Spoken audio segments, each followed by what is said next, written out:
Berikut untuk penjelasan materi dari Entrepreneurial Distribution Policy. Perkenalkan, nama saya Randi Lamsanuddin. Saya penempatan magang di Departemen Inovasi dan Sistem Manajemen. Nah, untuk outline materi pada course kali ini, yakni yang pertama ada introduction, kemudian yang kedua ada pentingnya saluran distribusi, kemudian yang ketiga struktur saluran distribusi, yang keempat konflik saluran distribusi, yang kelima ada distribusi fisik, yang keenam penjualan online dan e-commerce, dan yang terakhir ada franchise sebagai opsi dari distribusi. Nah, untuk tujuan materi pada course kali ini, yang pertama adalah untuk mengetahui berbagai macam saluran distribusi yang dapat digunakan oleh bisnis maupun perusahaan. Kemudian yang kedua adalah untuk memahami secara rinci terkait dengan pilihan channel distribution bagi pelaku bisnis maupun marketer di sebuah perusahaan. Untuk yang pertama ini ada introduction, di mana bab ini nantinya akan lebih berfokus pada saluran distribusi, di mana distribusi ini merupakan salah satu dari bauran pemasaran Pakti. Nah, bab ini juga akan membahas terkait dengan beberapa jenis saluran distribusi, kemudian juga struktur saluran distribusi, kemudian juga membahas tentang pilihan perantara, intensitas saluran distribusi, kondisi, dan juga tanggung jawab anggota saluran distribusi, kemudian ada juga konflik. Dan bab ini diakhiri dengan pembahasan penjualan online, e-commerce, dan waralaba sebagai opsi distribusi. Nah, kemudian selanjutnya adalah pentingnya saluran distribusi, di mana dalam sebuah perusahaan atau bisnis, distribusi ini sebagai salah satu proses yang dapat membantu dalam menyampaikan produk atau jasa dalam jumlah yang tepat, di tempat yang tepat, dan juga waktu yang tepat. Nah, untuk distribusi sendiri itu terdapat beberapa level atau 4 jenis saluran distribusi, yakni yang pertama adalah level 0, yakni produsen langsung ke konsumen, kemudian ada level 1, produsen ke retailer terlebih dahulu, kemudian ke konsumen, kemudian level yang kedua ada produsen, kemudian ke wholesaler, ke retailer, dan juga konsumen, kemudian yang ada level yang ketiga, yakni yang lebih panjang dan lebih kompleks, yakni produsen ke wholesaler, ke retailer, ke agen, dan juga baru ke konsumen.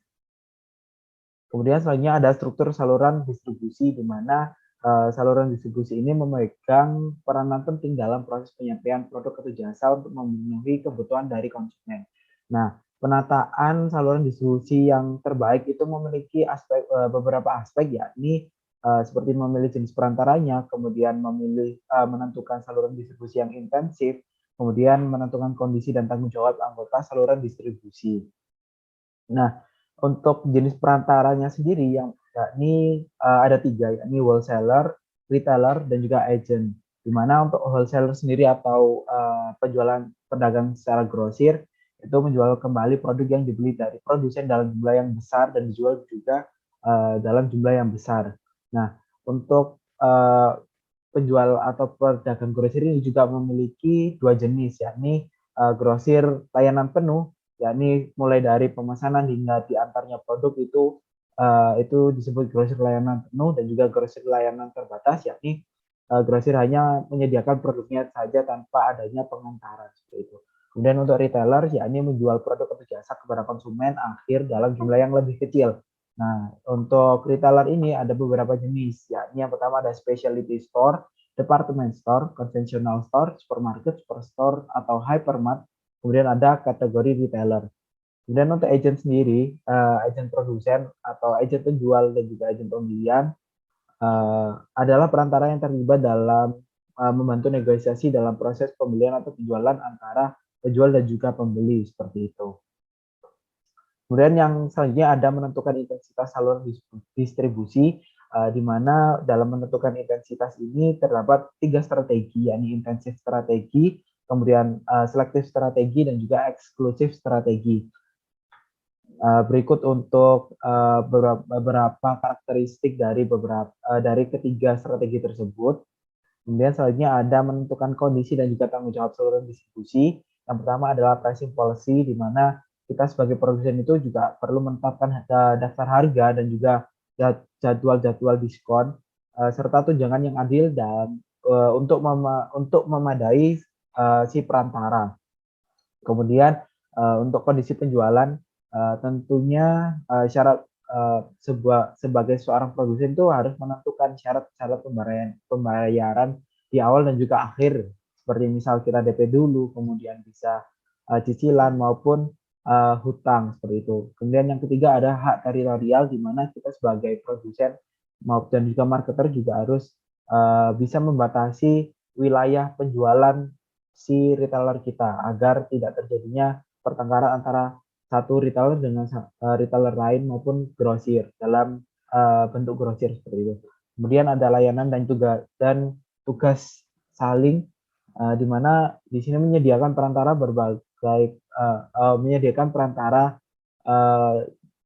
dengan berbagai pelatihan-pelatihan agar skillnya dapat meningkat, penjualan kita pun juga dapat meningkat seperti itu. Nah, kemudian selanjutnya ada konflik saluran distribusi, di mana dalam saluran distribusi itu juga konflik ini sering muncul, memungkinkan konflik sering muncul, di mana salah satu penyebab utama yang terjadinya konflik adalah perbedaan kepentingan antara perantara dan juga produsen. Nah, secara umum konflik ini ada 3 jenis, yakni yang pertama adalah konflik horizontal, konflik vertikal, dan juga konflik multisaluran. Nah, selanjutnya ada distribusi fisik, di mana kegiatan distribusi fisik ini meliputi seperti transportasi, pergudangan, manajemen penyimpanan, dan juga proses pemesanan. Nah, selanjutnya ada penjualan online dan juga perdagangan elektronik, di mana sering berkembangnya teknologi dan juga internet, ini juga berpengaruh secara signifikan terhadap cara berbisnis di dunia ini. Nah, di mana perkembangan teknologi dan juga internet ini memungkinkan untuk melakukan perdagangan secara elektronik atau melalui e-commerce. Nah, e-commerce juga sangat membantu perusahaan dalam menemukan cara yang inovatif untuk berkomunikasi dan juga melakukan bisnis dengan konsumen. Nah, secara signifikan juga e-commerce ini juga dapat meningkatkan hubungan konsumen antara produsen, konsumen, pemasok, distributor, dan juga distributor seperti itu. Nah, kemudian ada pun tipe-tipe e-commerce, yakni ada B2B atau business to business, kemudian ada G2B atau government to business atau business to government, kemudian yang ketiga ada B2E yaitu business to employee, kemudian yang keempat ada B2C atau business to customer, kemudian ada C2C customer to customer, dan juga M-commerce yakni mobile e-commerce. Nah, salah satu tren yang sedang booming saat ini yakni franchise, yakni sebagai salah satu opsi distribusi. Nah, franchise atau waralaba ini adalah sebuah perjanjian antara perusahaan yang memiliki nama dagang, produk, layanan, atau proses yang terkenal, dan perusahaan lain yang membeli hak eksklusif untuk menggunakannya dalam jangka waktu tertentu, seperti itu. Nah, kemudian dalam franchise ini ada dua pihak, yakni pemilik waralaba atau franchise, kemudian yang kedua ada pembeli eksklusif dari nama dagang, produk, layanan, atau proses tersebut. Nah, pemilik adalah pemberi waralaba atau pembeli adalah penerima waralaba, seperti itu. Nah, kesimpulan dari course pada kali ini adalah dalam bisnis, saluran penjualan adalah salah satu hal yang paling penting, di mana saluran distribusi ini nantinya akan menyalurkan produk yang dimiliki untuk dapat ke tangan konsumen akhir.